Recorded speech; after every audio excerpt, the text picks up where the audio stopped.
They do a lot here in the community, so I didn't want to leave them off. They're part of our meetings. And then the other part, I realized when I mentioned Spot, like the history of Spot, I forgot to mention something that's relevant. Project Bark in the community has a contract with the county to run spay-neuter assistance for low-income individuals. And actually, when the UAC had Spot, Spot, Planned Parenthood, and Sheets were the three clinics that were available to clients that were working through BARC. So it did serve some low-income individuals. That wasn't the bulk of what they were serving. I didn't want to leave that out because it was part of it, but it wasn't the bulk of what they were doing. And those clients who chose Spot would show up at the shelter and just use the van that was parked there at the shelter. That's all. Thank you. Anything to add? Okay, great. Well, do we have any other, I don't have a list up there, but we do allow some time at the end if there's any comments from the floor. As well, I do. I was just wanting to know, do we have a total population of the animals at the shelter? When the old numbers were posted, they used to post like the total number of animals, but on the new ones, I didn't see that, just intake and outtake. Right. So we're going to look at that. I met with IS yesterday for that same reason. I have the numbers taken off because if you go on that first, when you click on there, there was a certain number, then you clicked on the next page, it had numbers from November 2017. Right. So I've removed all of those until the county's going to be doing a new website in June. So I'm hopeful that by June, we'll have the current population number, like what we had at the time of intake and outcome, but total numbers kind of reoccurring, like accurate and current.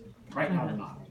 And as a follow-up on Pet Harbor, I've noticed there seems to be two different accounts. Like when I go to petharbor.com and pull up the animals, like the stray animals and the adoptables, they're there. But when I go through the county link, where you have it broken out into transfer only and then adoptables, there's some dogs that are on that page that are not on the other one. And I thought it was supposed to all be one system. It's supposed to be one, and I can look into that. Is owner surrender dogs, do they get put in Pet Harbor? Like if I surrendered my dog, Yes, ma'am. do they show up on Lost and Found? No. Or where you have to click, I guess I lost my dog to pull up strays if they're not adoptable yet? If it's owner surrender, they would not show up on Lost and Found, or they wouldn't show up. I mean, if they're in treatment, but they should show up. But I'm going to look at what the difference is between both of those. And just real quick, I know the answer already, but I think I'll answer it. You said that there's not going to be a meeting next month. Is that open to the public for the shelter or just the board members? Just for the board. I figured, but I thought I'd ask. It's just a matter of space and pick numbers.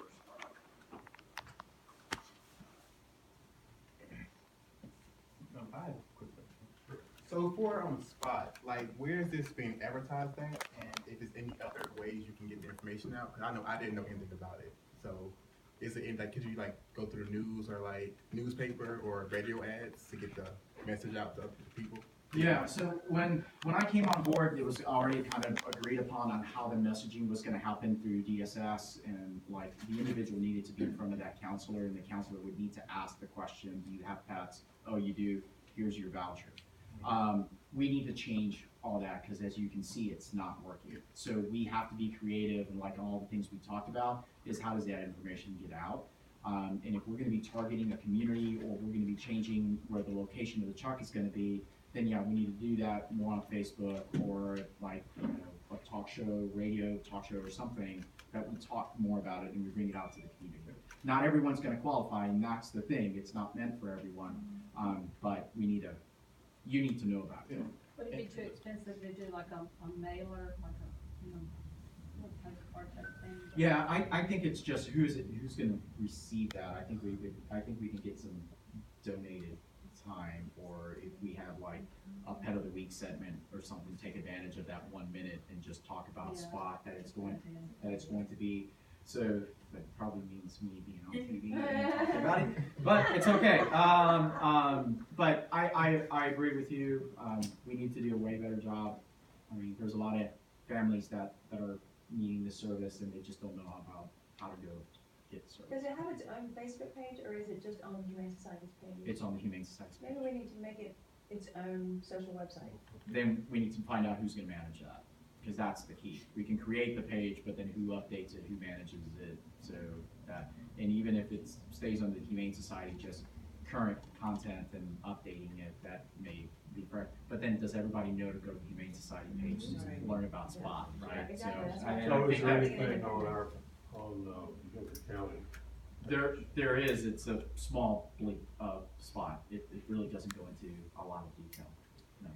But if you click on it though, will it go, or at least is there a link then over to the Humane Society? That's a good question, Carl. I don't know. That's just, I don't know, I don't that's, know. I don't really think that's the answer either, by the way, but it is, at least if we can link what we do have together, then we can try to figure out a better way to reach the potential people to use the service. Sorry, I know you have the event this Saturday at the Renaissance grocery store, and I just wanted, who knows how successful that's gonna be, having worked a bunch of adoption fairs at PetSense and Natural Dog and whatnot, we don't necessarily have a ton of people that come in to see them. But with this being a new thing at a fairly new grocery store in a part of the community that it might be a good potential spot location in the future. I just wanted to throw that out there, because I have seen that pretty well advertised. I mean, I know it's me looking, not other people, but Right. if the grocery store is supporting it, they're probably gonna put up a lot of stuff in there that might pull in the right people. Have you met Patty Stokes of the Northwest Observer? Patty does, I think it's, once a month in the Northwest. They do a full print page spread about community animals, shelter animals that are available, some rescue animals that are available. She may be willing to kind of change that layout a little bit, put a little blurb with a phone number, free spay neuter assistance, call this number, and that way people can get information. I'll try to make that connection. Now, that's only the Northwest Observer, and it's somewhat limited to that part of the county, but she's already. But if another press sees, hey, let's do the same thing. And she's already doing it. She's already got it done. She's great. Yeah. Can I ask you a quick question about Spot for clarification? So it's kind of a joint venture between the county or animal services and, like, who has decision-making power? Like, can you just go say we're gonna go here, or is that the Humane Society's role to do that? We're not clear yet. We'll hear about that in June. Okay.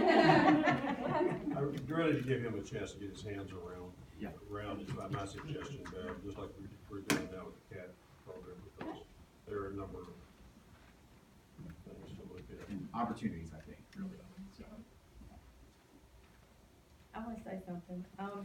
First of all, as a caretaker and trapper, Desiree, your presentation brought me to tears, happy tears, relief, a little bit of relief. Speaking about that and Spot, you know, maybe we could use that where there's maybe animal control finds large feral colonies. People will know there's a problem, probably before Spot gets there. See Spot's out there fixing the problem, and then maybe we can pick up pets after exposing through. I mean, she already said you had 6 in your presentation that were being used. I'm sorry, 6 what?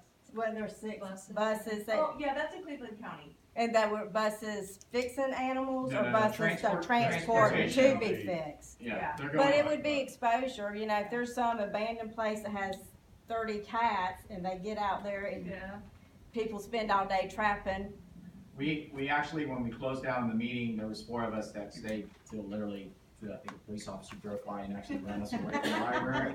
But that was one of the things that we talked about, that is a opportunity that we need to look at, and see how that would work. But again, it would have to be a joint venture Right. with everyone involved, and the trust factor has to be part of this as well. So there's a lot of things that we need to discuss. That's why, I hate that you weren't there last night. I know, and, I couldn't get out of work, I but- tried. But, community cuts, I got My boss has been but- pretty good, so I can't complain. Yeah, but I think there's a lot of opportunities, and if we continue the conversations then you can come up with some of those I think it'd be solutions. good, positive exposure. And I think it's just providing access to these services. If there's not a lot of convincing that needs to happen when you're out in the community for convincing somebody to get the cats fixed. It's easy. You know, it's just providing those services, going out into the community and being non-judgmental. But once you're in there, it's so easy to get them done. And it happens so quickly. People are highly motivated. Okay, we have a motion to adjourn? We're standing adjourned.